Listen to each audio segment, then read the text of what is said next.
सोलापूरचे उपविभागीय अधिकारी हेमंत निकम यांच्यावर गंभीर गैरव्यवहाराचे आरोप करण्यात आले असून त्या प्रकरणाची सुनावणी आज लोकायुक्त कार्यालयात पार पडली। ॲडव्होकेट विकास कालिदास जाधव यांनी श्री निकम यांच्यावर 2,74,05,406 रुपये गैरवापर करून एका प्रकरणात एका जमिनीसाठी दोनदा पैसे अदा केल्याचा आरोप केलाय। ॲडव्होकेट विकास जाधव सोलापूर जिल्ह्यातील सकाळ गावचा रहिवासी आहे। यांनी आपल्या तक्रारीमध्ये नमूद केलं आहे की श्री हेमंत निकम यांनी गेल्या 5 वर्षांपासून संपादन प्रकरणांमध्ये मोठ्या प्रमाणात अनियमितता केली आहे। जाधव यांच्या मते श्री निकम यांनी एका जमिनीसाठी दोनदा पैसे अदा करून प्रशासनाच्या निधीचा गैरवापर केला आहे। या तक्रारीच्या आधारावर जिल्हाधिकारी सोलापूर यांनी विभागीय चौकशीची मागणी केली होती। विभागीय आयुक्त पुणे यांनीही या प्रस्तावावर आपला अभिप्राय दिला आहे। मात्र महसूल व वन विभागाकडे पाठवलेल्या कागदपत्रांवर अद्याप कोणतीही कार्यवाही झालेली नाही। हे प्रशासनातील ढिसाळपणा दर्शवते आणि भ्रष्टाचाराच्या विरुद्धात लढ्यातील दुर्लक्ष स्पष्ट करते। महसूल व वन विभागाचे प्रधान सचिव यांना नोटीस जारी करण्यात येणार आहे। त्यांनी आपला अहवाल सादर करावा आणि श्री हेमंत निकम यांच्यावर काय कारवाई केली आहे हे दाखवून द्यावं। हे प्रशासनाच्या कार्यक्षमतेबद्दल शंका उपस्थित करते। जिल्हाधिकारी सोलापूर यांना वैयक्तिकरित्या उपस्थित राहून आपला अहवाल सादर करण्याचे निर्देश देण्यात आले आहेत। ही कृती निकम यांच्यावरच्या आरोपांचं गांभीर्य स्पष्ट करते। प्रथमदर्शनी हे प्रकरण गंभीर असल्यानं श्री हेमंत निकम यांच्या विरुद्ध विभागीय चौकशी होणं आवश्यक आहे। एका प्रकरणात ₹2,74,05,406 ज्या व्यक्तींची जमीन होती त्यांना दिले गेले होते असे प्रथमदर्शनी दिसते। ते प्रशासनातील भ्रष्टाचाराची लक्षणं दर्शवते। शासनाला तातडीनं कार्यवाही करण्याचे निर्देश देण्यात आले आहेत। प्रशासनातील गैरव्यवहार आणि भ्रष्टाचाराची ही उदाहरणं शासनाच्या निष्क्रियतेचा पुरावा आहेत। पुढील सुनावणी 14 ऑक्टोबर 2024 रोजी सकाळी 11:15 होणार आहे। सुनावणीच्या नोटीसमध्ये तक्रारदार श्री जाधव यांना 14 ऑक्टोबर 2024 रोजी सकाळी 11:15 लोकायुक्त कार्यालयात हजर राहणं निर्देश दिले आहेत। सुनावणीसाठी आवश्यक असलेल्या कागदपत्रांसह लेखी निवेदन सुनावणीपूर्वी 7 दिवस अगोदर सादर करण्याचे आदेश देण्यात आलेत। प्रशासनाच्या पारदर्शकतेसाठी हा एक महत्त्वाचा टप्पा आहे। श्री हेमंत निकम यांच्या विरोधात करण्यात आलेले गंभीर आरोप प्रशासनातील भ्रष्टाचाराच्या लक्षणावर प्रकाश टाकतात। शासनाच्या निष्क्रियतेमुळे आणि विभागीय चौकशीच्या गरजेनं प्रशासनातील अनियमितता उघड होत आहे। ॲडव्होकेट विकास जाधव यांची तक्रार आणि या प्रकरणात उघड झालेली माहिती प्रशासनातील भ्रष्टाचाराच्या विरुद्धची एक लढाई अधिक कठोर करण्याची गरज स्पष्ट करते। शासनानं तातडीनं कार्यवाही करून दोषींवरती कठोर कारवाई करावी अशी अपेक्षा आहे। नमस्कार। सोलापूर सांगली राष्ट्रीय महामार्गामधील भूसंपादन प्रकरणी तत्कालीन उपजिल्हाधिकारी म्हणजेच प्रांत अधिकारी हेमंत निकम यांनी गैरव्यवहार केला आणि 2,74,05,506 एवढ्या रकमेचा गैरव्यवहार केला। त्या प्रकरणी त्यांची चौकशी झाली।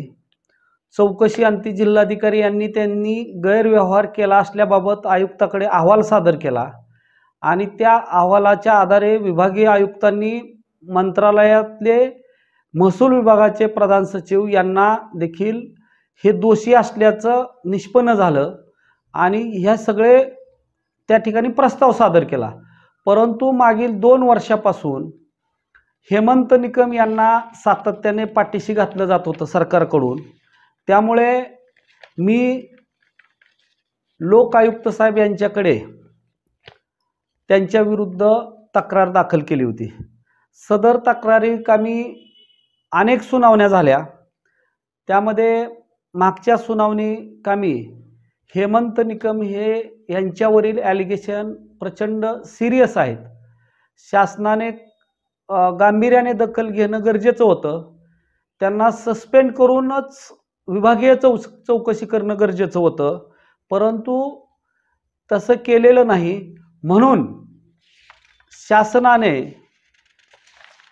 हेमंत निकम तत्कालीन प्रांत अधिकारी यांच्या विरुद्ध सिरियसली प्रॉम्प्ट ॲक्शन घ्यावी आणि त्यांना सस्पेंड करून त्यांची विभागीय चौकशी करावी। तसेच 14/11/2024 पर्यंत प्रधान सचिव यांनी काय कारवाई केली त्यांच्या विरुद्ध याचा अहवाल सादर करावा। सदर अहवाल हा किंवा त्या अनुषंगाने जी काही कागदपत्र असतील ती 7 दिवस अगोदर दाखल करण्याचे निर्देश लोक आयुक्त साहेब महाराष्ट्र राज्य यांनी दिलेले आहेत। खरं म्हणजे हेमंत निकम यांच्या विरुद्ध शासनाने यापूर्वीच कारवाई करणं गरजेचं होतं, परंतु सातत्यानं त्यांना पाठीशी घालण्याचं काम शासन करत होतं। अनेक लोकप्रतिनिधी देखील त्यांना पाठीशी घालत होते, ही वस्तुस्थिती आहे।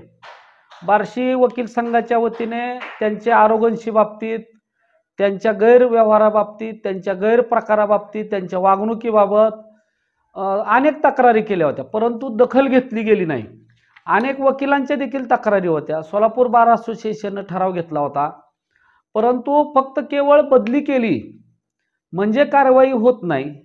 वास्तविक पाहता त्यांना सस्पेंड करून त्यांची विभागीय चौकशी होणंच क्रमप्राप्त होतं, परंतु अनेक दिवस झाले, जवळजवळ 3 वर्ष झाले त्यांची चौकशी नाही। आणि उलट पक्षी त्यांना प्रोटेक्ट करण्याचं काम शासन करत होतं, म्हणून लोकायुक्तांकडे जाणं भाग पडलं आणि या कामी यश आलेलं आहे। आता शासनानं हेमंत निकम यांना सस्पेंड करूनच चौकशी करणं क्रमप्राप्त आहे, तसे आदेश लोकायुक्त साहेब यांनी दिलेले आहेत। हेमंत निकम हे असे मुजोर अधिकारी होते की ते खरं म्हणजे ते शासकीय महसूल विभागात नोकरी करण्याच्या पात्रतेचे नाहीत। त्यांनी कोरोनाच्या कालखंडामध्ये अनेक लोकांना त्रास दिलेला आहे, व्यापाऱ्यांना त्रास दिलेला आहे, डॉक्टरांना त्रास दिलेला आहे, अनेक यंत्रणांना त्रास दिलेला आहे। म्हणजे विकृत व्यक्ती आहे ती, आणि अशी व्यक्ती त्या अधिकारी पदावर राहणं म्हणजे आपल्या महसूल विभागाला कलंक आहे। त्यामुळे आम्ही त्याच्या विरुद्ध तक्रार केली, इथून पुढे देखील सातत्यानं पाठपुरावा केला जाईल। आणि ह्यांच्या हेमंत निकम यांनी जे काही महसूल विभागात भ्रष्ट मार्गाचा अवलंब केलेला आहे तो संपूर्ण हिशोब शासन घेईल अशी मला खात्री आहे। दुसरी महत्त्वाची गोष्ट की पुढील काळात जे भ्रष्ट मार्गाचा अवलंब करून हेमंत निकम यांनी ज्या लोकांना फायदा करून दिलेला आहे ती संपूर्ण रक्कम त्या शेतकऱ्याकडून वसूल न करता हेमंत निकम यांच्याकडूनच त्यांच्या प्रॉपर्ट्या जप्त करूनच वसूल करावी असं देखील मी शासनाकडे मागणी करणार आहे।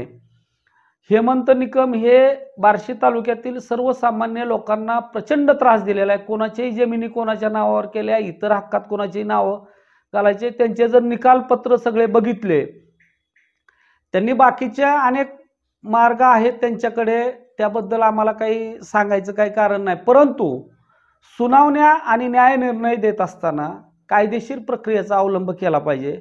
तो देखील कायदेशीर प्रक्रियेचा अवलंब करत नव्हते। एवढे विकृत आणि भ्रष्ट अधिकारी असल्यामुळे त्यांच्या विरुद्ध आम्ही हा सातत्यानं पाठपुरावा करत आलेलो आहे।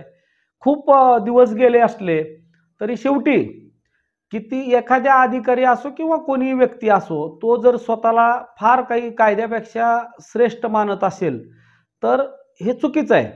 आणि हे या आदेशातून एवढंच यातून दिसून येतं की अधिकाऱ्याच्या मागे कुणी मंत्री, आमदार, काय खासदार किंवा काय उपमुख्यमंत्री जरी असले तरी सुद्धा कायदा श्रेष्ठ आहे हे यातून स्पष्ट झालं।